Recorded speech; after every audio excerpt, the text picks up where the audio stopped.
Well, it's hello from me on this bright Saturday night, and it's hello from Mark. Hey guys, how you going? Good to be back. I just threw straight in the deep end, just like that, bang. Right. Well, it's been an interesting week. I've been tied up a little bit. Ended up in hospital myself on Thursday night with something that happened, and so that meant my research was pretty poor this week. But fortunately, the crypto market hasn't really been doing much this week. So it raises the question, why hasn't it been doing much this week? And it might be up to the fact that they were waiting on CPI indexing and stuff to come out over in the States, which has happened, which caused a bit of a dip in the marketplace, which is to be expected. Of course, crypto did the same thing and did a bit of a fall as well. However, we did see Bitcoin hit an all-time high of 124,000 US. So it went up there and now it's back down to 117. But that's all right. Now's the time to buy before it goes back up again. Can't say the same for many of the other coins, though. A lot of them are sitting in the red this week. So it's an interesting piece of situation. Mark, do you have any news for us? Oh, I think you just took the words right out of my mouth with some of that. There's always some XRP news to get to eventually, but we won't do that straight away. I won't do that to the people. I'll give them a break for a chance. The Bitcoin, some of the Bitcoin stuff's been pretty interesting. I think the Bitcoin ultimate high is probably the big one, where that just sort of came and went, and it happened so fast, and nobody really blinks. I don't know how many people are really caring about it anymore, because I guess a lot of people don't own it. There's a lot of people didn't buy, and a lot of people that have bought have probably sold, kind of thing, and taken their profits. So I think a lot of people are sitting and waiting to see what's happening with the altcoin market and want to get that train on the rails and pumping along. But yeah, it's sort of news-wise, I guess I'll go through some stuff in a little bit with you if you want. Depends which way you want to do it tonight, Vince. Do you want to go news first, or do you want to go tax things first that we're talking about as well? Yeah, we may head down the tax track first, because it's sort of, that was the title, Bitcoin hit its all-time high, but is Bitcoin really worth the investment? That's the Australian. I think I've got a good video for that question. Do you know about Lynette Zhang? Have you heard of Lynette Zhang? Some of the people at home. No, she's a money expert from the US. I think she worked for the Treasury, and she's extremely, extremely qualified, and she's studied money for a long time. I've got a video with her that kind of touches on what you just said. So we'll get to that one later as well. All right. Well, you'll probably get that one queued up for us. And in the meantime, I'm going to just quickly say hello to Donna and Peg's Place that said hello to us in the chat. And yeah, it certainly is a bit of a fickle market at the moment. So outside of that, one thing, of course, I must do our little promotion for Voice of Freedom channel that you can find on YouTube, which is the YouTube at VOF. So, and just to let everybody know that the fourth lottery went off, and they have a lucky winner there. There's now $750 richer. So hopefully he'll put that in either silver or gold or crypto, providing, of course, he's into crypto. But that now means that raffle number 5 is underway, or I should say lottery number 5 is underway. And this one's a little bit special, right? Because let's face it, Carl is special. Oh, sorry, I shouldn't have said it that way, but no.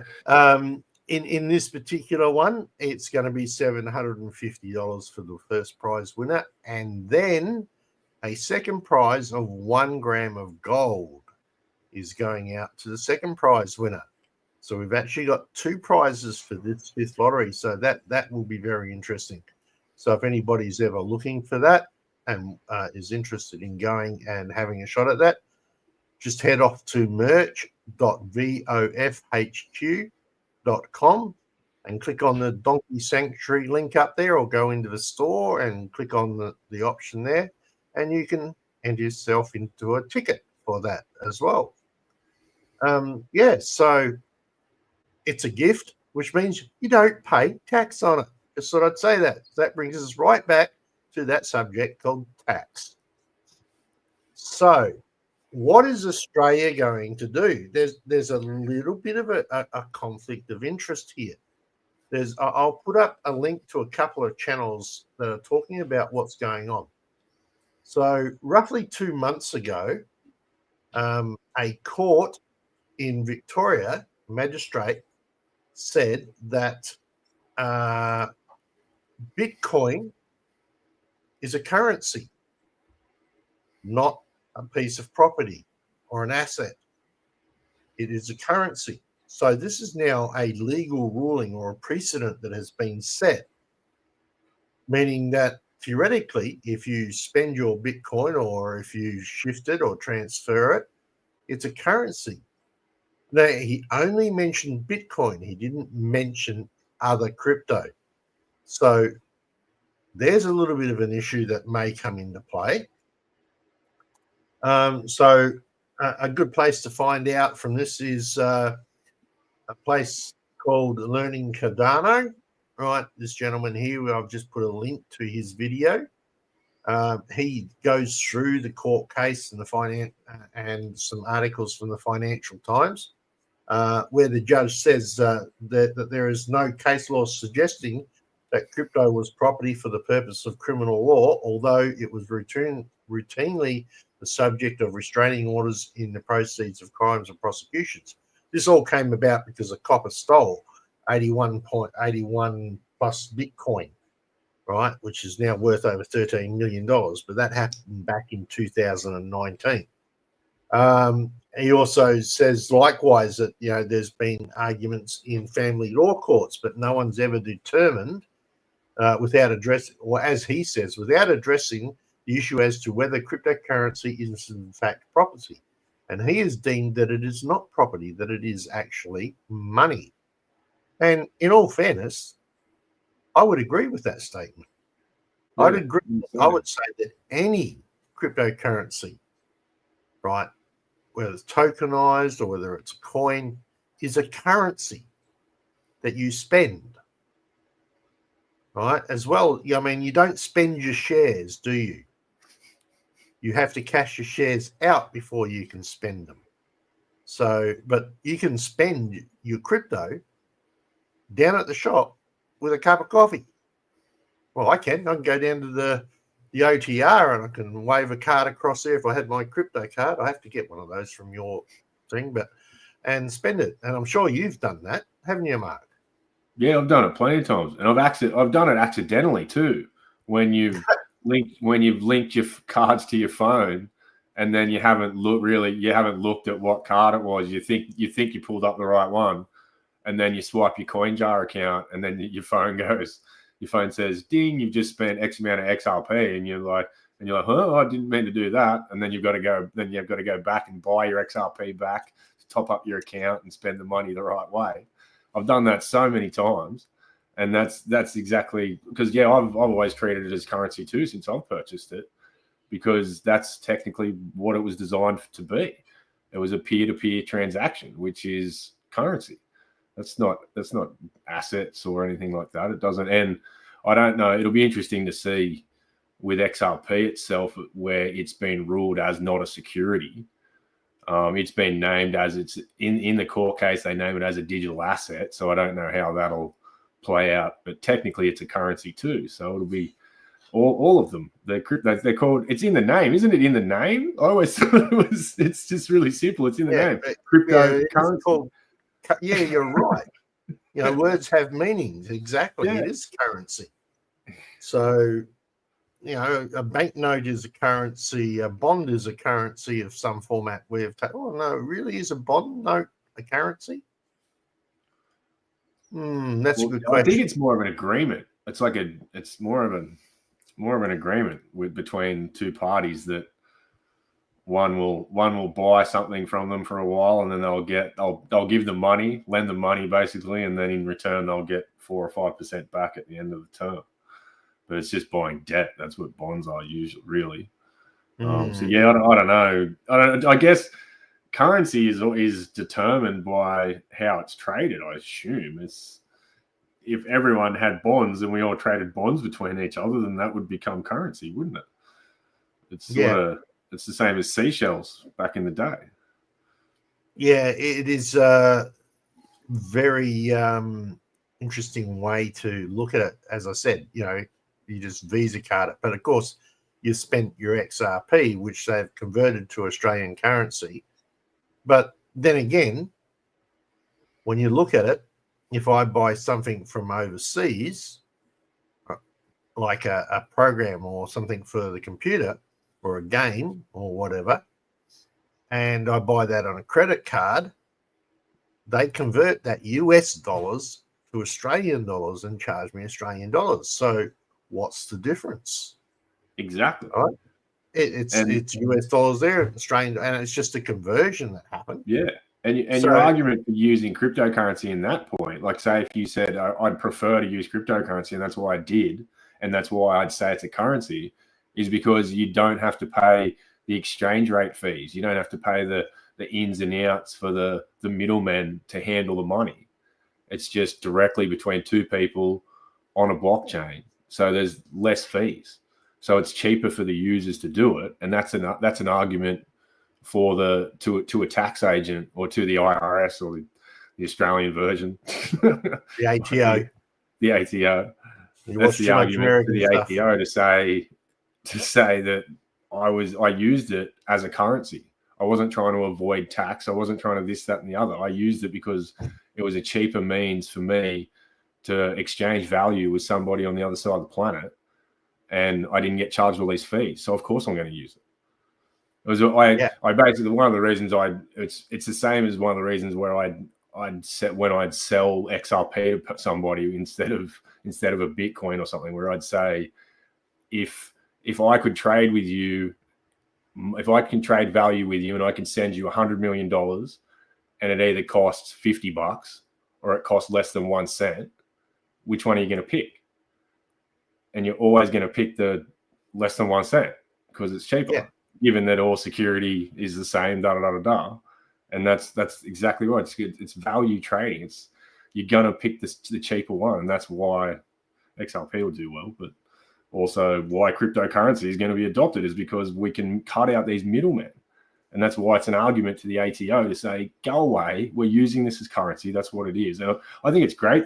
This judge is, I mean, I wonder if this judge has got a big stack of Bitcoin or something. I don't know. Maybe he has. Or maybe he's using the 80. We confiscated the 81 from the federal police and took it away that way. I love Donna's comment just there. I've got a lot of seashells.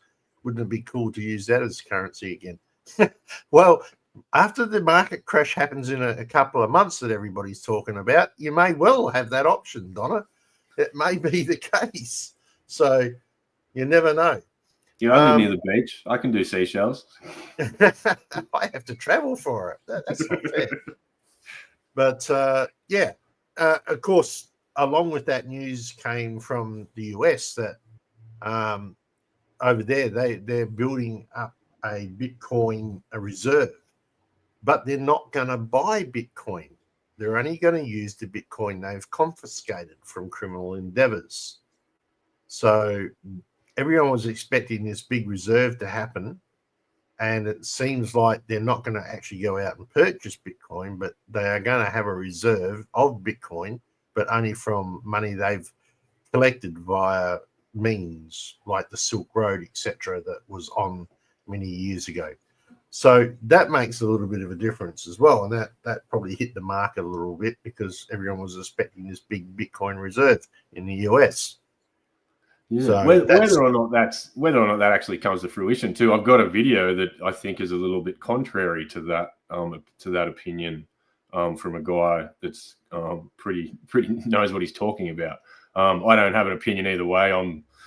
I kind of wait and see what happens with it. But I've got a video that we can touch on that's maybe a little bit contrary to that. It's very interesting that the opinion of what they think this guy thinks will happen with that reserve and how they're going to possibly purchase other digital assets or may not do that and just use what they've confiscated.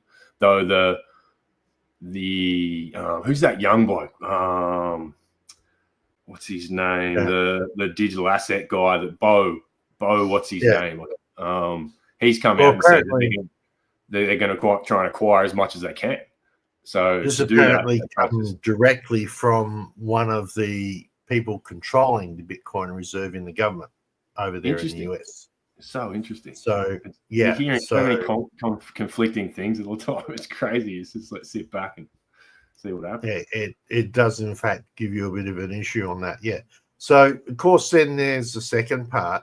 What is the ATO doing as far as tracking us for Bitcoin bits and pieces? And this is where I'm going to shout out to Hannah, the tax advisor, because she's gives quite a good little rundown on what they're planning to do for 2026. So I will also paste that link into the chat so anybody can go and have a look at her video there. And she just goes through and explains about how they're looking at it and how the capital gain tax section that they want to put into play, and how transferring, say, from Bitcoin to ETH will cost you and whatever. So it's very interesting. But on the same aspect, if you take a loss, you can claim that loss. So it's interesting. So she has quite a bit to say about that. But more importantly, she talks about how they track you, how the Australian government's set up to track you, and how they are interlinking worldwide with other agencies to track you. So it's like, spying much? Yeah, it's getting pretty scary. That's why we really need these laws to come in and say that this is currency. Because if that comes in and says it's currency, then they can kind of track us all they want, other than if they bring in rules to say you've eaten too much meat this week, Vince. You've gone too far out of your 15-minute city, Vince. Go back home. And if they bring that stuff in, then it's going to be interesting. But other than that, it's not so bad because we'll be able to spend and use and not just get taxed to the wazoo on everything we do. Yeah. Yeah. And of course, as I mentioned last week, and if they follow the capital gains tax thing, you've had it for less than a year, then it's going to set you back about 50% of whatever profit you make. Now, remember, that's whatever profit you make. So if you've bought $100 and you got 110, and then you're going to lose $5 of the profit. So in that respect, but also works the same for loss. There comes an itchy throat. So take over, Mark. I don't know. What do you want to? Do you want to keep going in with the tax stuff? We'll keep going down the tax. If you got any more comments, yeah. I'm probably ready to listen to the. Have you got it queued up? Ready to go? I have now. Oh, all right. We can do this. We can do. Here's it. This is taking it. This is going on a bit of a tangent straight away, I suppose. Give me a second. Sorry. Yeah. All right. We'll go with these guys. It's not specifically XRP, but it's tax. This guy's a tax specialist from America, and he just talks about basically so you can how to avoid triggering capital gains tax and what you can do with your crypto. So I'll give you this is from Vasan, the Black Swan Capitalist. Shout out to Vasan. Thank you very much for posting this. Hopefully we can hear everything. How does the strategy of borrowing against crypto later on down the road, instead of actually selling it, how does that work with the current tax system? Yeah, I'm glad you asked. Often, one of the best ways to avoid having a tax is to avoid having a taxable event. And whenever you sell, exchange, dispose, whether you're going from one crypto to another or crypto to US dollars, that's a taxable event. However, if you borrow against your crypto, you take a loan, that is not. So if you use your Bitcoin, Ripple, other tokens, and you use it as collateral and receive a loan, this way you're able to get the dollars or other tokens that you're trying to achieve, but not have a taxable event. Of course, in the future, you've got to pay back the loan. So you need to make your own financial decisions about whether the loan makes sense. But from a tax perspective, if you believe that the prices are going to continue to go up and you don't want to actually sell, you don't want to have a taxable event, taking a loan against it is a often very effective tax strategy. So yeah, that's doing what I do best and taking us on a slight tangent. Well, that's actually now an interesting point. Why is Elon Musk the richest man in the world? Because he's probably really smart at not paying tax. The best part of it, his wealth is in shares, right? And what he does is he says, I have so many million shares and they're worth so much money, this much money. So he goes to the bank, uses those shares as collateral and gets a loan. And so it's not classed as income. Yeah. So that's a really good point. And you could do that quite comfortably here in Australia as well if you can get the loan. That's why it's a bit of a tangent from what we were talking about. But when I saw the clip, I was like, oh, I put this in there for a reason. It's a very good strategy for people in the future that if you're looking at, like I was talking about on last week's show, saying when you're getting out of crypto, what are you going to get out of? What are you going to get into that's not going to lose the value that you just made? Because the Australian dollar is probably not the smartest idea. But say if you were looking to get into business and you said, okay, I've always wanted to buy a business and so you can generate more income for yourself, then getting a loan for that business may be something that you could use your crypto as collateral for. And as long as you can service the loan on the other side of it and you don't overextend yourself on your loan, then you should be okay and off you go. You're still going to have your crypto at the end of the day. And say if that crypto becomes worth $10,000 a pop when whatever coin you're in 2030, 2040, 2050, you haven't sold out of that value now to try and gain some kind of a plus in your life to move forward when you needed it, kind of thing, to buy a business. I think it's a great idea. I hadn't really thought about that myself. I've been sitting around ever since I've started to realize how bad these tax laws are in Australia at the moment, and I've got to hope they don't. We've got to hope that that court ruling really goes in our favour, because that's kind of the only.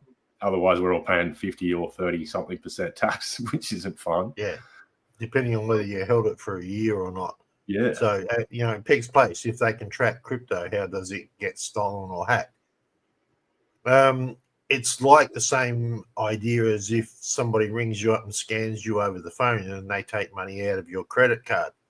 Once it heads overseas into their bank account, the chances of getting it back are pretty much nil, right? The only difference being is that the bank usually covers it unless they can, and they will try, unless they can find that you made a fault and you should have known better.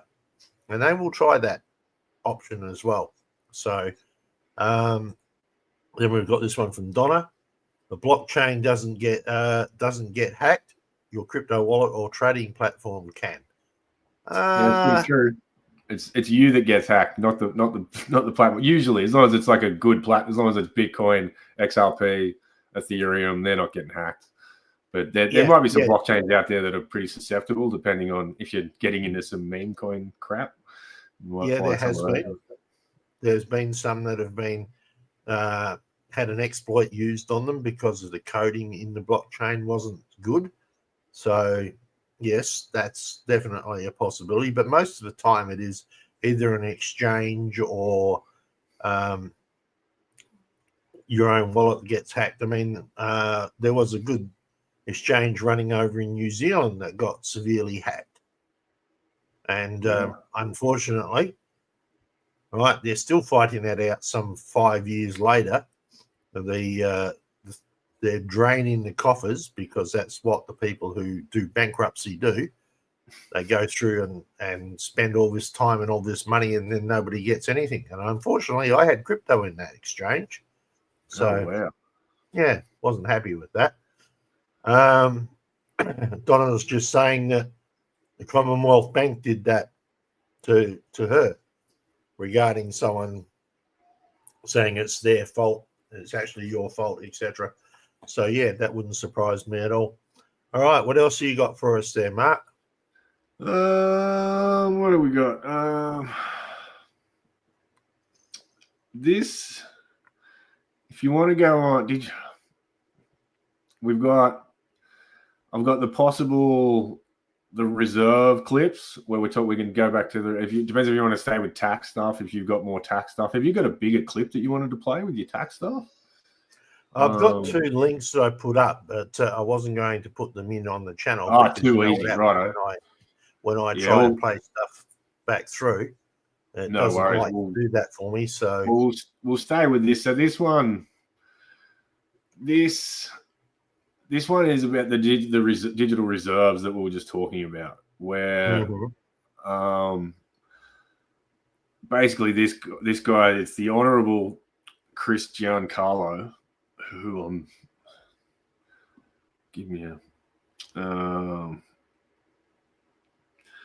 I'm unsure exactly of his position, but he was U.S. government, I'm pretty sure, somewhere in the Treasury or something, I think. But he's talking about what they're going to do.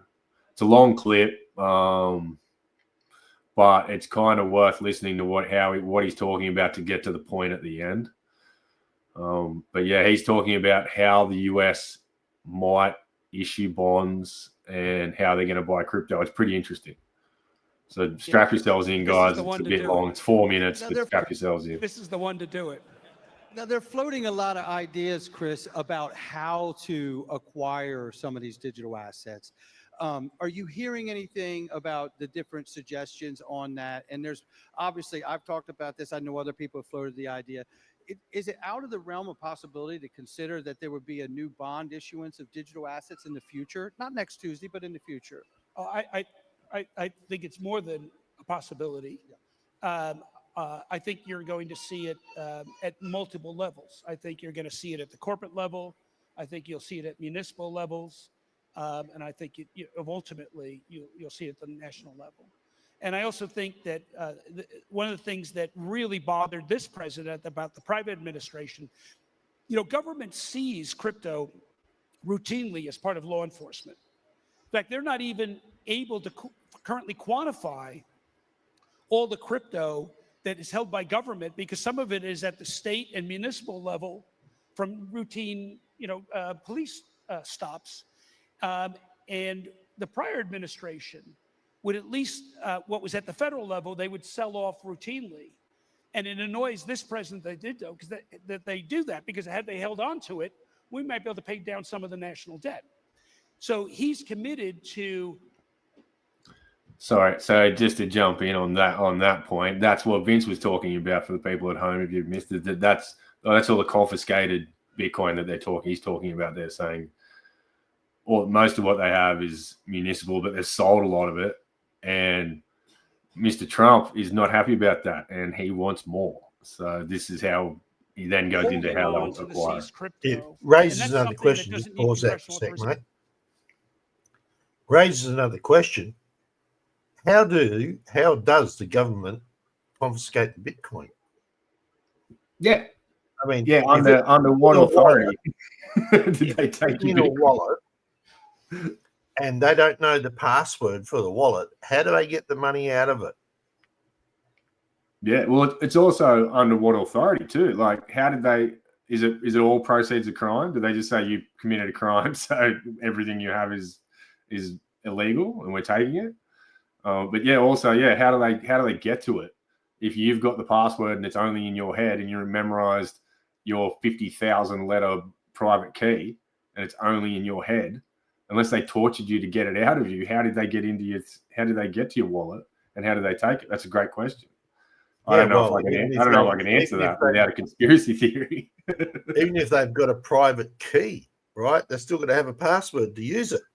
Exactly. So, I mean, we've got an account here. I'm trying to busily crack one of that for a gentleman. So, and not having much luck at that either. Yeah. And that's one of the earlier Bitcoin passwords. It's like minimum 9 characters. So, anyway. That always takes us back to that point that I made the other week about who is Satoshi Nakamoto? Who are the 4 Satoshis? We don't know where Bitcoin came from, and we don't know the ins and outs, all the ins and outs of it, because if they can get to it, how do they do that? But anyway, I'll continue on. Remember, we're really good at flying them, going off on tangents. So he's talking about bonds and how the US is going to acquire cryptocurrency. If you can add a little bit more volume, that'd be great. Oh, I'll see if I can do that as a routine matter. And it's across the board in terms of different crypto. Beyond that, they're also thinking about how do we create something that's more like a reserve? The difference between a stockpile you just collect.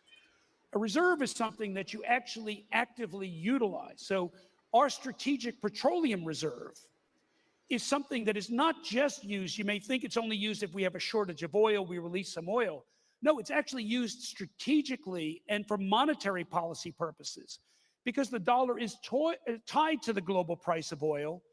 If our economic adversaries like OPEC decide to reduce production to drive up the price, we can sell from the reserve to counter that and reduce the price, and therefore control the exchange rate for dollars. So we use the strategic reserve. Well, when you've got the BRICS countries talking about creating a rival currency to the dollar and perhaps pegging it to physical commodities like gold or digital commodities, then it makes sense for us to actually reserve that to do the same thing we do with strategic petroleum. So that's very much, again, an earlier panel talked about these coming rivals to the dollar. There's no question that there is desire amongst many countries, the BRICS countries and others, to come up with a rival. But that is why the United States is stockpiling gold. That is why the United States is now stockpiling crypto, because they're aware of those threats and they are committed to preserving the dollar. Now, we've got to get Congress on that same track.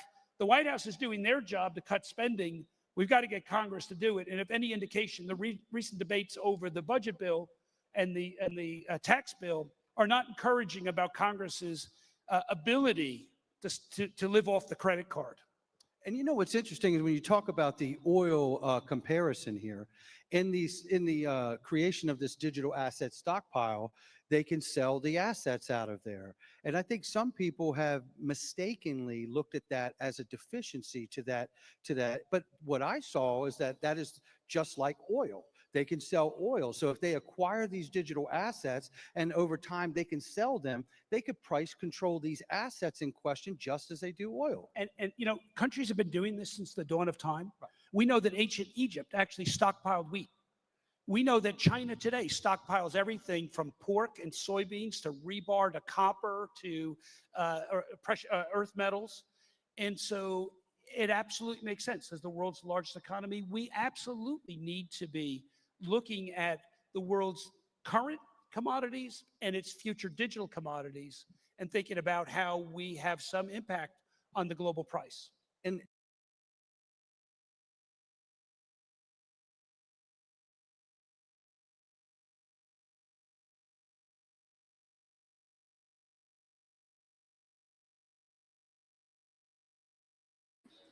I was still muted.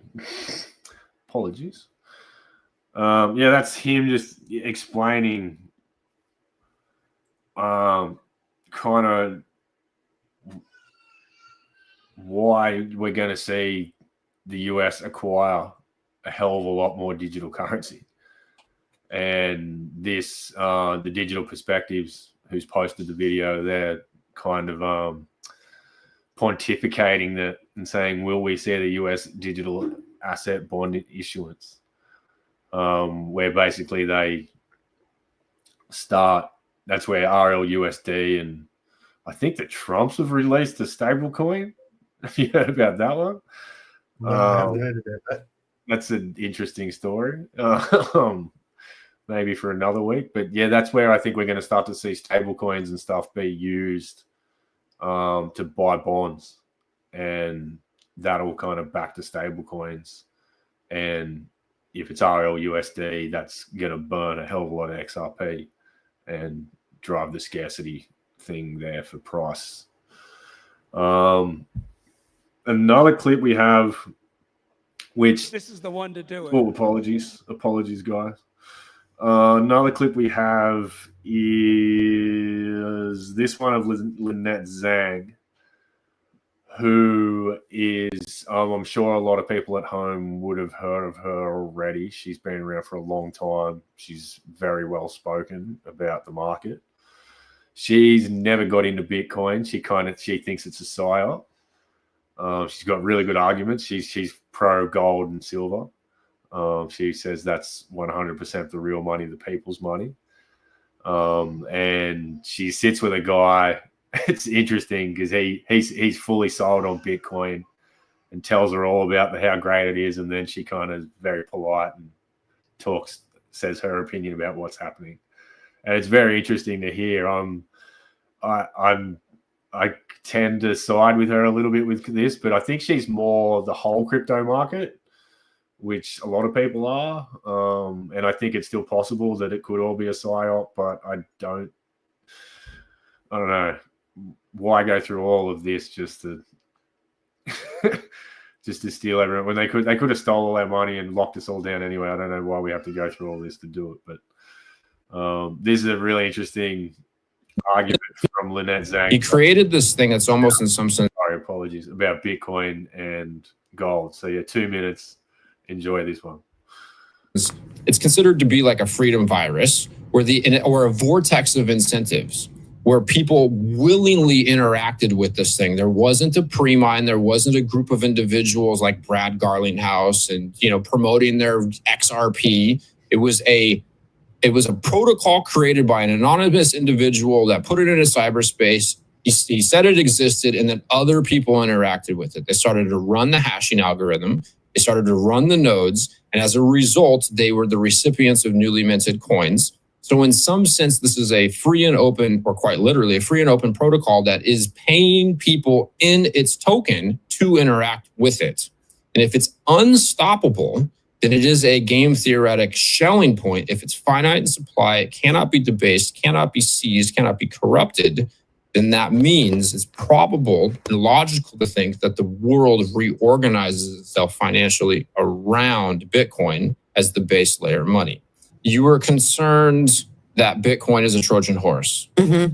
And tell me a little bit about that. Are you referring to the CIA and the NSA creating Bitcoin? I am concerned about pulling the public. Well, okay. What are your thoughts on this? Okay. So my thoughts on this is what they need for any new system is adoption. And the way that they get adoption is slowly at first and then faster and faster.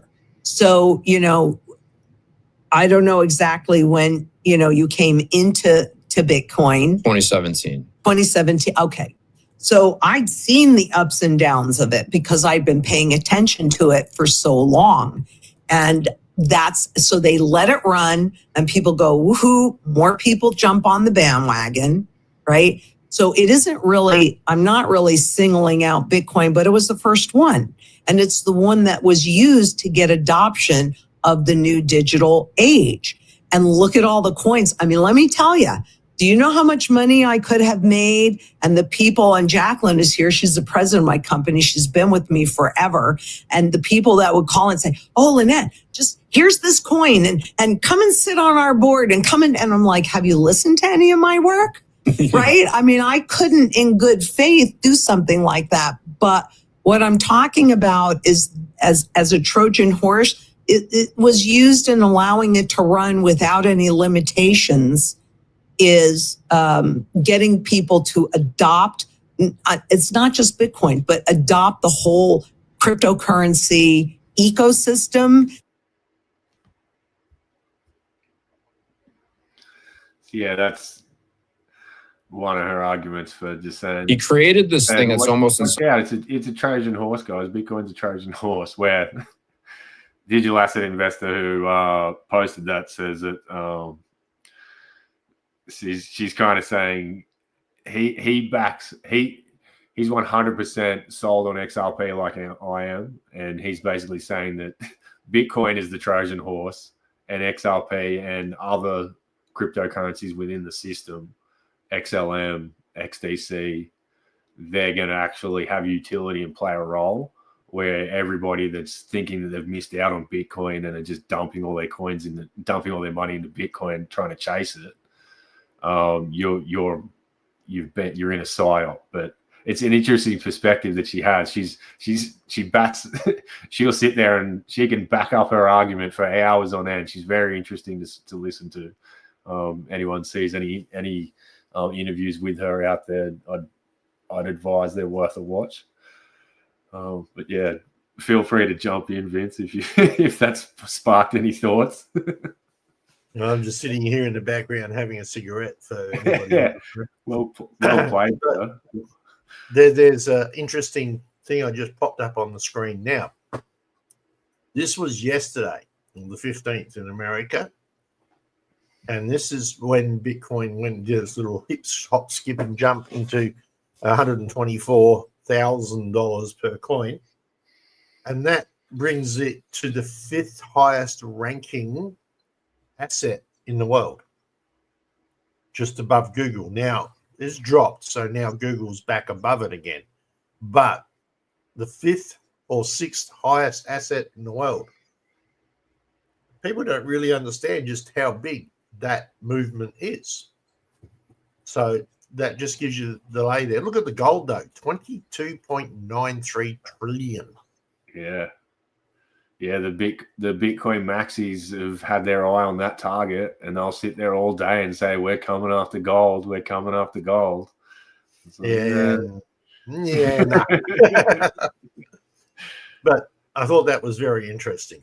So I'll just add you back to the stage. Take me off. Yeah, no. That back on. I think it's such a really interesting thing, because just when you're saying, because gold's not. It hasn't done what Bitcoin's done, but it's definitely moving, and it seems to be gathering steam. All the metals are. I think I'm very much with Kath from Freedom Financial's opinion, where the other night she was saying that she's not super into crypto herself. Would be much, but she holds it. I'm much more into crypto, I think, than Kath is, but she holds it because she doesn't want to miss the boat. And I think that's a really smart way to look at this. That there's something going on, and you don't want to miss the train. If you've been sitting there watching this and contemplating it for years, and you do nothing, and then in 10 years it's worth a fortune because it did get to live, you'll kick yourself. And yeah, well, I'll just bring that back up. I think that's why it's worth holding gold, silver, crypto. No, it's silver. Now we know that silver is very undervalued, but it's at number 8, right? Which is very interesting in that situation. So, yeah, at least we know that we've got more silver than we need Facebook. So that's something, I suppose. Or I shouldn't say that about Facebook, should I? But never mind. I did. I'll remove, add. All right, got anything else in our wonderful little queue? I'm not sure. I think the major points there.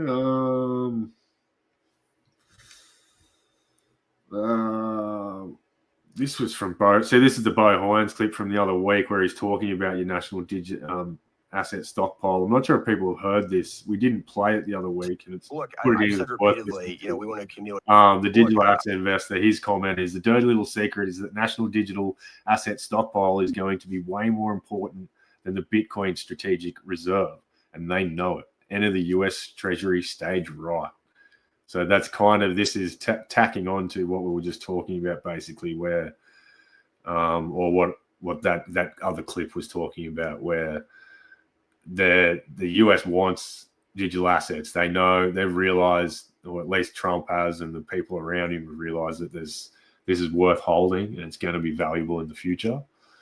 And the Bitcoin maxis out there were all, it's just Bitcoin, it's all about Bitcoin. And this is kind of this clip from Bo basically says that it's not just going to be Bitcoin. I've said repeatedly, we want to accumulate as much as we can possibly get, and these budget neutral ways are outlined in the SBR executive order. We also have the Digital Assets National Stockpile, which gives credence to other ecosystems and what's being built elsewhere in the space. As the president likes to say, we have very smart people in the administration that are working on this. I think that we'll move on ways of accumulation that can be implemented most expeditiously. And I think that people will be very pleased with what we come up with. But I also encourage people just to understand that there's an infrastructure piece of this as well. And Treasury is working diligently on that, making sure everything's set up properly so that we can move forward in the best way possible. Look, I've said repeatedly. So that could also kind of answer a little bit, that last part could maybe answer a little bit of why we're not seeing this price just pump with the news that we're getting, is because we've got to wait for the infrastructure to get set up in the background. Technically, I'm sure it's already there. They've just got to tick all the boxes and get permission off who they need to get permission off, I guess. But I think by the end of this year, we're definitely, even the next month, I think August is going to be a pretty good month for crypto, or the rest of what's left of it. September maybe. Yeah, but it's talk that it will all go for a little bit of a dump in September. That's when they're expecting the markets to do a bit of a dump as well. So that'll be interesting forecast to see if that comes true. Yeah. What else did I save? I usually save a whole heap of things. I don't know if we probably don't want XRP news today. Yeah. Well, we know you're an XRP fanatic. We don't need to do XRP today. This was interesting. This was a couple of weeks ago, but this is people remember Jamie Dimon. We've seen lately. I hope they remember Jamie Dimon if you've been into crypto for long enough. He sucks. he's JP Morgan's CEO, and he just manipulates everything he possibly can. He came out when Bitcoin was pumping a while ago, a few years ago, and said Bitcoin is crap. Anybody in his company caught buying cryptocurrency would be fired. And then it was released like a week later that they were JP Morgan was buying cryptocurrency that whole time, buying Bitcoin the whole time while he was sitting on stage telling everyone it was crap, basically trying to force the price down so they could get it cheaper, or hold the price down so they could get it cheaper and then wait for the pump. But so this is him knowing that, now that you know that he said that Bitcoin was crap, listen to what he says about cryptocurrency now. A merging of kind of crypto and JP Morgan and traditional finance in recent months, whether it's the Coinbase partnership that you announced yesterday, where Chase customers can use credit cards to fund Coinbase accounts, or Investor Day, where you said clients can buy Bitcoin, although you cautioned against it, or the stable coin like token JPMD. How prevalent do you see crypto in traditional finance, and do you foresee risks as these two worlds do become more intertwined? Yeah, well, first of all, there's never been a new financial product that didn't entail risk. So that obviously is going to be risk, and they haven't written all the laws yet. Like, think of the rules around it, like, AML and BSA and KYC and disclosures. And, when they say stable coin, which we're going to have, I'm not against stable coins, like a mutual fund, but mutual funds have rules. What are the rules going to be around stable coins? And I think there are really, so I'm a believer in stable coin, a believer in blockchain, not personally a believer in Bitcoin itself. But you're the customer. I don't like to tell customers what they can and can't do with their money. That is a whole different issue for us. And so we're going to accommodate those things. You mentioned that we did a deal with Coinbase, so you can now move money from Chase to Coinbase. We're going to make it easier for people. They've agreed how to use our APIs, which we think is a good thing. So we'll be in it, and we'll see. It's a little bit of a solution looking for a problem, because if I'm going to send you, we already have the JP Morgan coin.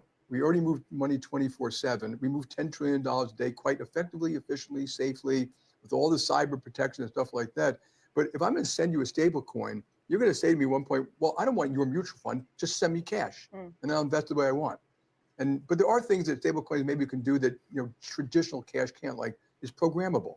I might be able to send a stablecoin, then you can send it to 10 different vendors you want to pay on a regular basis or something like that. So we'll be in it and we'll use it. And if the customers want to use it and how they use it and it's used properly, we'll be doing it.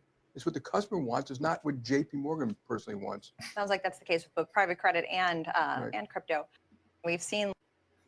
He's just the slimiest character to listen Yeah, to. yeah. And I mean, that was the same. We were talking about the fact that JP Morgan was coming after Ripple just last week, right? Because, it's a threat and they know it's a threat. So in that situation. And that's, I still think.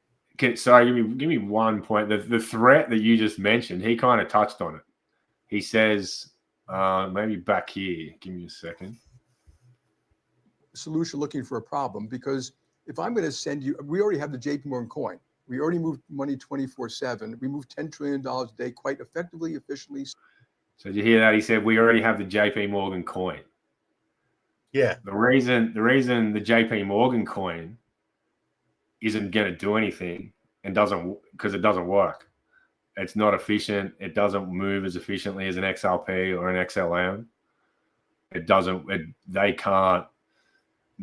Not only does it doesn't work, but they also can't get it into the system through other banks and other institutions because they all want to use their own coin. They'd all have their own coins, the same as JP Morgan's coin. So they'd all be competing with each other. So they're never going to have a network that actually works because they can't they're all going to say, oh, no, use my coin. But the argument for an XLM or an XRP is that maybe they can't use their own coin, but they can all decide on one coin that they can all use between them. And they didn't create that coin, but a private company created that coin.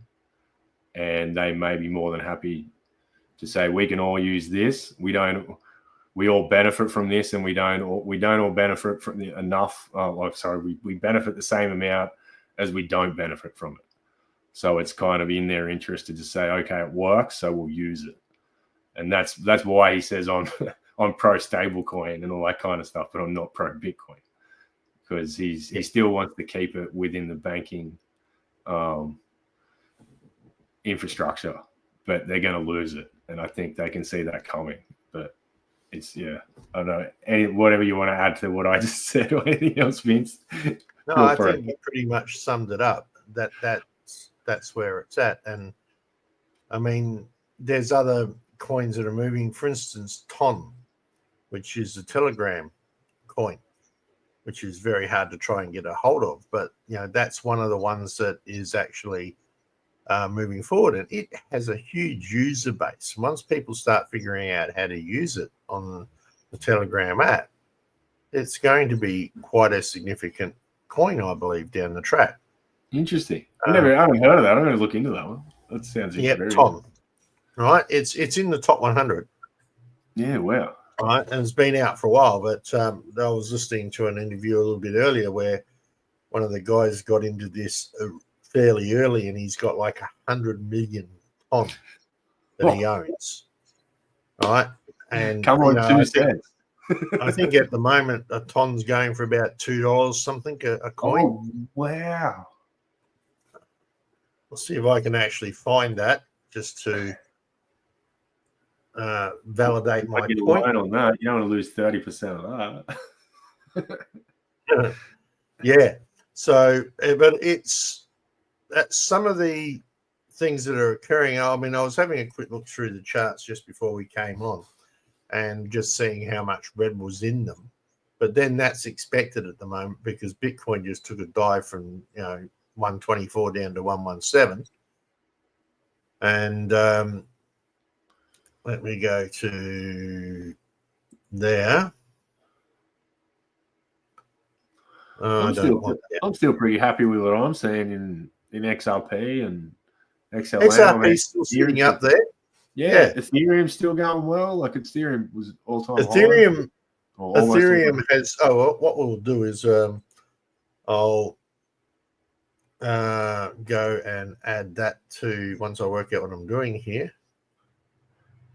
I would say get that we're off of just that. forming a higher low again. We're just coming in to just make sure we round out that low, the higher low properly. With XRP too, usually when I chart it and really watch it, it goes to the absolute nth degree every time. It'll go to the very, very last point that it has to before it'll move. It's amazing watching it go when you put trend lines on it and things like that. It follows it to the very last minute and then it goes.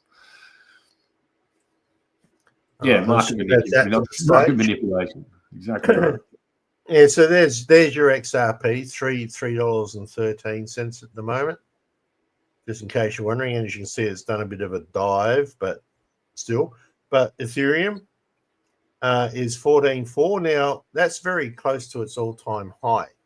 It got up there and it bounced off it and came back down. So shortly, that's probably going to end up back in an all-time high situation where it'll be under price discovery. But we go, and Solana is another one that's making big moves because they have a very significant stable coin, which is interesting to note. I really do need to learn more about how you can make money with stable coins because I still can't figure that one out. But as if we go down the list here, Ton coin right there. I was wrong. $3.51. Right. Wow. I'd like to have 100 million of those. Yeah. So would I. I'd love it. Right. Let's just, we'll go back for the max log, see what that shows us.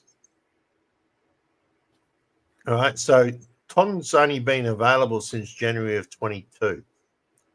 Right. And some of this area here, you couldn't get to it.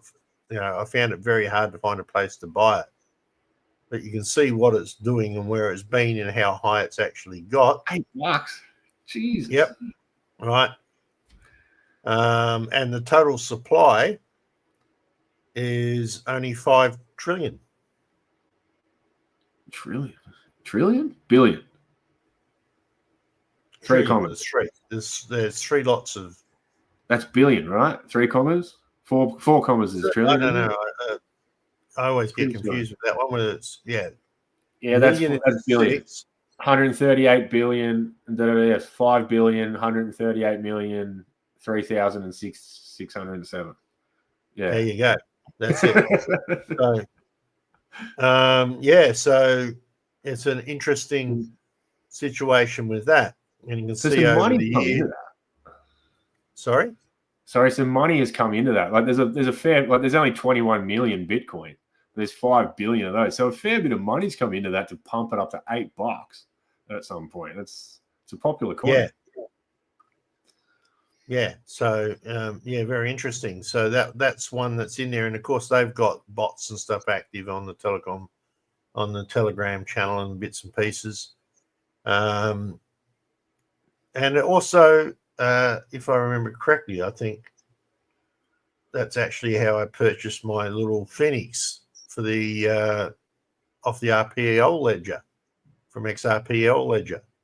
So yeah, but all things considered, so there's a few things like that that are in there. So if you're looking for some, going through the top 100 is probably a good place to try and choose some from. Yeah. But you got to be a bit cautious too, because you'll get things like Casper that are doing the opposite to what I want. Thank you very much. I bought it at 16 cents. It's now 8. Thanks very much, Casper. Right. Hopefully it will pick itself up. So I don't understand how the tax agency can kind of try and take 50 to 30% off of you. When this is proper gambling. This is gambling. When you're taking the biggest punt, and if you get lucky and you make some money, it's like that's a win. It's like going down to the poker machine the way I see it. It's like this isn't. They can't say that. Oh no, that was a really well-based company, and they've done all this, and you could do all your research on them. So it was a meme coin. It pumped 1,000%. They made some money. It was at the casino. It's insane that they can try and argue that these are all securities or whatever they're going to argue. Yeah, no, I agree. I mean, effectively, That's why I always say, don't, only give into crypto what you can afford to lose. Yeah. So, and if you're lucky enough to win, good on you. So, yeah, effectively, you can see XDC network, which is part of the XLM systems. That's all up in there. It might be worth just click on XDC and go into XDC for me. I think if we scroll down within its information, that we might be able to see where people can buy that. You can. Yeah. It's a harder one to buy.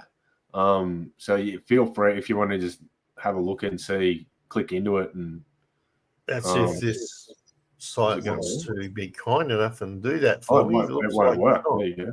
Oh, well, don't worry about it. Everyone at home, go and click on XDC and see where you can buy it, because it's like it's harder to buy. Every time I get on a normal platform and just go, I might see what it's worth. I can't get it. It's not CoinSpot. What's the other one? Mine's CoinJar, but it's not on CoinJar. No, CoinMarketCap.com. Sorry, I was trying to think of. See, that's the beautiful thing about age. It comes with senility. So you start forgetting things very quickly. All right, so let's see if we can find that one. That'll be down here somewhere. Pudgy penguins, unbelievable. Okay, Jupiter. There it is, right there. Number 65. Go up. Yeah.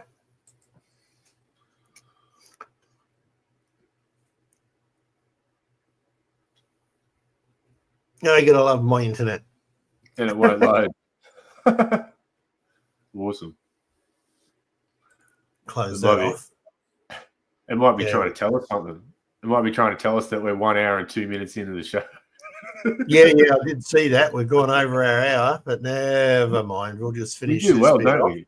We get there in the end. Oh, it's not bad. So we both said to each other, what have we got to talk about today? And now an hour later, we're still gas bagging. What the hell? Okay. We're good at it. So there we go. So there's the actual thing that's today. Where can let's just do a quick all-time high look at that. It's gone 18 cents. It's been up as high as 18 cents. Yep. Right.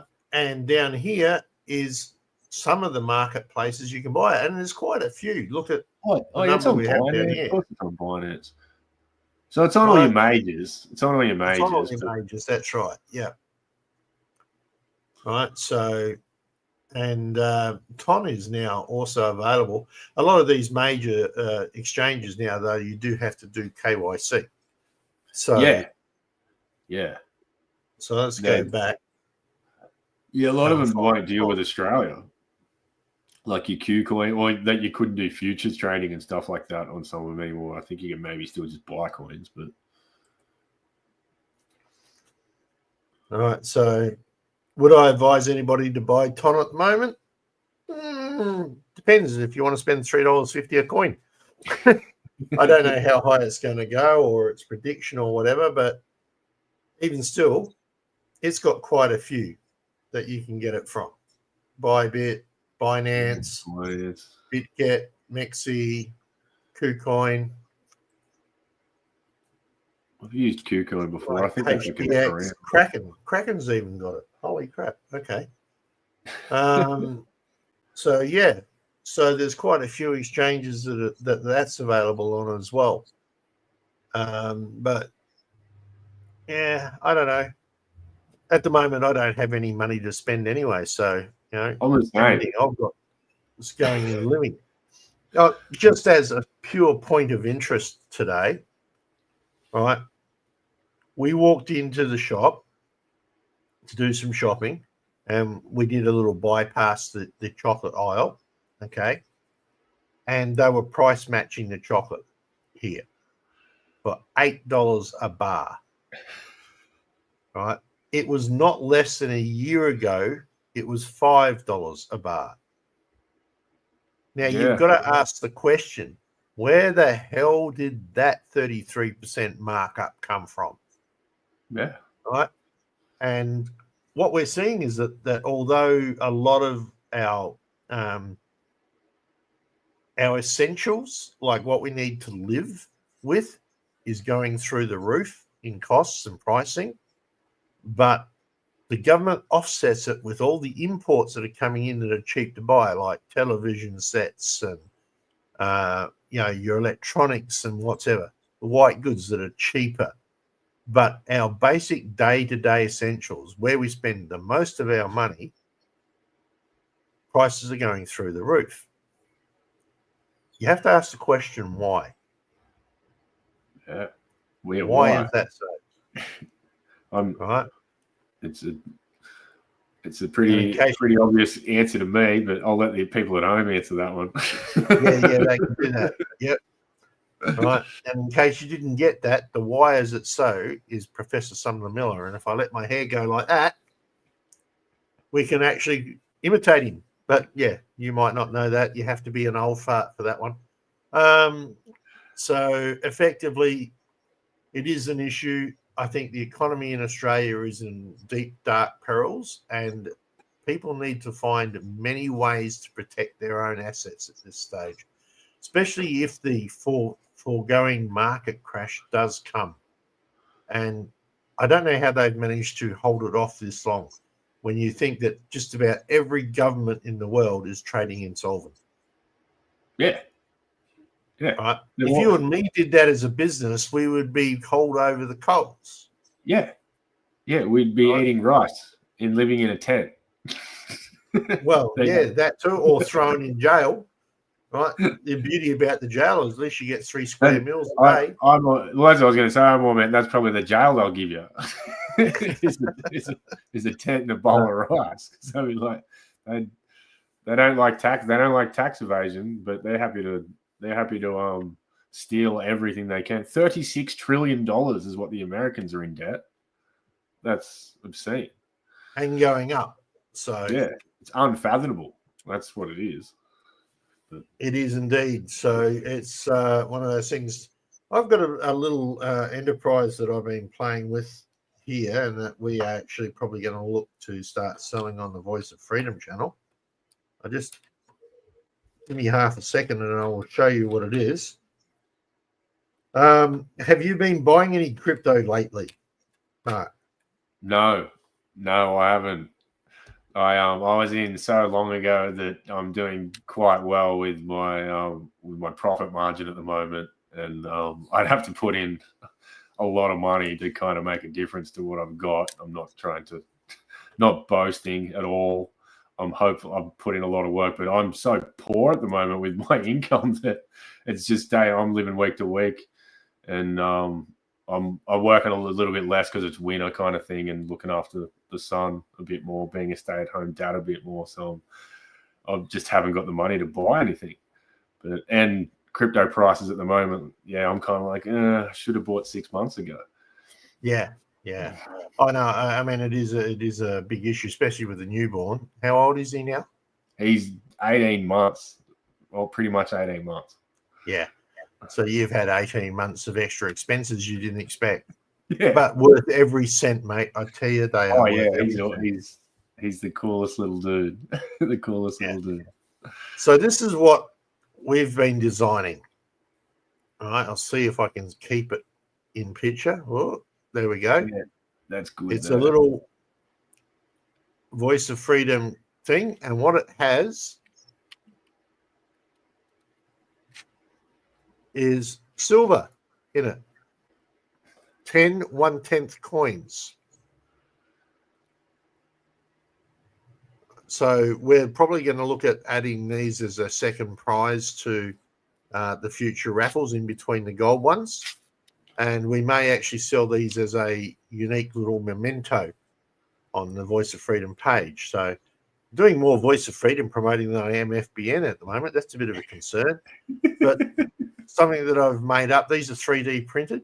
They look really cool. So from the brain of Vince, people, that's from one of Vince's, comes straight out of Vince's brain, that one. It's going to be worth its weight in gold itself in the future, I think. But effectively, quite a little memento type thing. And of course, the Byron Bobs come from Ainsley Bullion, so they're 1/10 silver coins. So of course, if you have 10 of them, you have 1 ounce, don't you? I think. Oh, actually, do you? Now I'm going to have to go and work out troy ounces versus 1/10. Yeah, I'm going to have to go work that all out. Bugger. 33 or 32. I think it's 32 in a troy ounce. A normal ounce is 28 and 32 is a troy ounce, I'm pretty sure. Yeah, okay. And then I'll have to work out how many coins it takes to do that. But yeah, so that's something also to look forward to. Well, we've been gas bagging away. Did we work out a price? Peg, what's this? Did you work out a price? What, for the coins, that little unit that I just showed? Is that what you're talking about? 31.2. Yeah. Well, we thought we did, but now that I'm thinking about it, I may have to go back and reevaluate. Because I was thinking 10, 1/10 silver, the 10/10 must be 1 ounce, but I might be wrong. So I need to figure that out and make sure that that's correct. Yeah, for the set, probably around $100 when we're going to possibly set it up so that Carl's actually going to sign them and individually number them, making them like a limited edition pack. So yeah, we're looking at that. We're seeing what we're going to do with that. But I was having trouble with the printing. Unfortunately, the way the printer was working, it was just the top part just here. It was leaving an extra run, like the printer would do a run, then it would skip a whole line and then do another run and then try and do a run under the run it just printed. It was like, Anyway, I finally managed to get a decent one. I worked out how to get a decent one finally. It only took about 15 tries. So there's a whole lot of plastic that got used there. But anyway, with that, we should say goodnight because we're now 1 hour and 12 minutes into it. And if I don't let you go to your lovely wife and son, she will murder me. Even if she has to drive all the way over here to do it. He'll come running in here in a minute, I think. So with that, would you like to say goodnight, Mark? Yeah, it's good night, everybody. It's good to see you. I think Albie might say good night to everybody. There he is. Put him up. He's the star of the show now. That's 2 weeks running. Because I flicked him back up on the live last time. You say good night? Good night, everybody. Say good night. Say good night. Thanks for coming. All right. So all you guys out there, all I have to say is trade well, trade wisely, and be careful. So have a great night, people. We'll see you soon. Guys. Actually, I can't just do that because I haven't set myself up to do this. Bye.